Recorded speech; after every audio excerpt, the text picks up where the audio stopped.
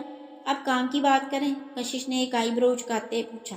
سمیر نے گہرا سانس خارج کیا۔ دیکھو یار، شادی رکوانی ہے تو پلان بھی تو ہوگا نا، وہ بتاؤ۔ سمیر اس کی طرف مکمل گھوما۔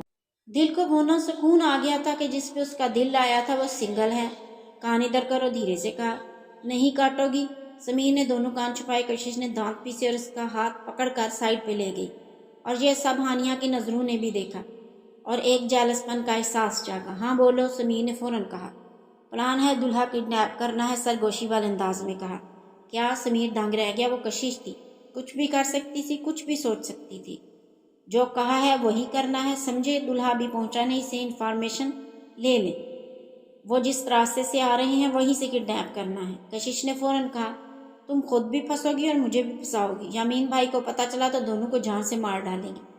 میں تو ان کی جان ہوں، مجھے تو وہ کچھ بھی نہیں کہیں گے، البتہ تمہارا کچھ نہیں کہا جا سکتا۔ کشش نے اسے مسکراتے ہوئے ڈرایا۔ میں نہیں جا رہا، سمیر نے ہری جھنڈی دکھائی۔ تم تو کیا، تمہارے اچھے بھی جائیں گے، چلو۔ کھینچ کے ساتھ لیے وہ باہر آئی۔ دونوں گاڑی میں بیٹھے۔ جہاں سمیر کا ڈر حاوی ہو رہا تھا، کشش کا اطمینان قابل دید تھا۔ واؤ، کشش پہلے دلہن بنی خود کڈنیپ ہوئی تھی، آج دلہا کڈنیپ کرنے جا رہی ہوں، کیا قسمت پائی ہے میری بھی۔ پوری لائف ایڈونچر ہے. دل ہی دل میں وہ سوچتی زیر لب مسکرائی.